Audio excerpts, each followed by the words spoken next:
You have probably seen gold your entire life, in jewelry on someone's wrist, in a ring on someone's finger, maybe in a trophy or on a religious symbol, or displayed behind glass in a museum. It is one of the most recognized things in the world.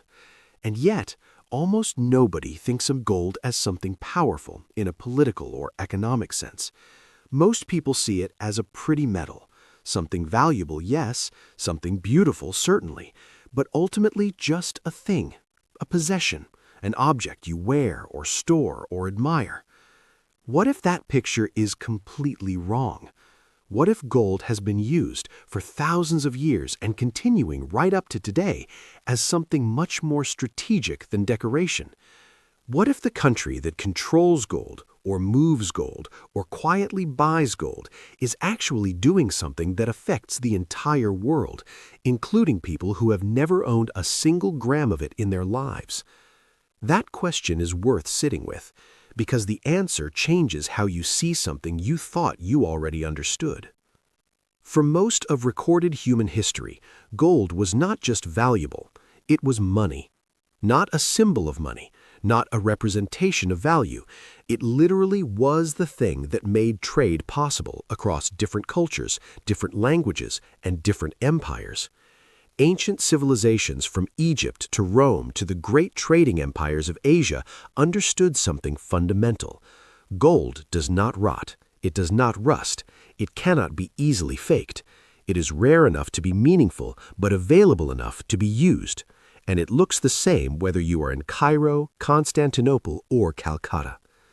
For centuries, the world's financial system was built directly on gold. Countries held gold in their vaults and issued paper currency that was backed by that gold. This was called the gold standard. If your country had more gold, your currency was stronger. If you ran low on gold, your economy was in trouble. Gold was not just a symbol of wealth, it was the foundation on which wealth was measured. This system began to change in the 20th century. After World War II, a new arrangement was made.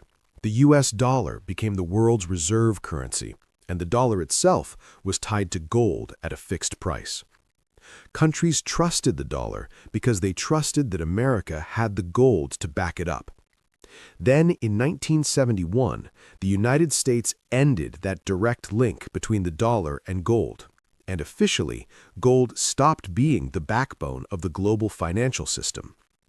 Most people assume that is where the story ends. Gold became a relic, a collector's item, a hedge against inflation for cautious investors, nothing more. But that assumption misses what has been quietly happening ever since. Here is what most people do not realize. Central banks, which are the financial institutions that manage national economies, have never stopped treating gold as one of the most important strategic assets a country can hold. Not because of tradition, not because of sentiment, but because of what gold actually does in moments of crisis. When a country faces severe economic sanctions, when its currency collapses, when it is cut off from international banking systems, gold remains. It cannot be frozen like a bank account. It cannot be devalued by another country's decision. It cannot be hacked or erased. Physical gold, held inside your own borders, is financial power that no one else can touch. This is why, in recent decades, countries like Russia, China, India, and Turkey have been quietly and consistently buying gold in enormous quantities. Russia, before facing major international sanctions, had been building its gold reserves for years. When those sanctions came and its access to dollar-based systems was restricted, its gold reserves became one of its most important financial lifelines. It was not an accident. It was a strategy that had been built slowly and carefully over time. China has been doing something even more deliberate. It has been accumulating gold reserves while simultaneously pushing for a world where the US dollar is less dominant in global trade. Gold is central to that vision. Because if you hold enough gold, you have the foundation to build an alternative system, one that does not depend on any other country's currency or goodwill. This is what most people miss when they think about gold. They think about price per ounce. They think about jewelry markets. They think about investors buying coins. But at the level where it actually matters, gold is a geopolitical instrument. It is quiet economic independence. It is the ability to say to the rest of the world, whatever happens, we can survive on our own terms.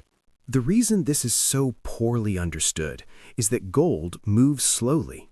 Unlike stocks or currencies, its strategic importance does not show up in daily headlines. A country buying gold this year may not use that gold for a decade. The weapon is not fired. It is simply held, loaded, ready. Most of us are also trained to think about wealth in terms of currency. Salary in rupees or dollars or pounds, savings in bank accounts, investments in markets. Gold sits outside that mental model. It feels old-fashioned, and that feeling of irrelevance is exactly what makes it so easy to overlook. The smarter way to think about gold is not as an investment.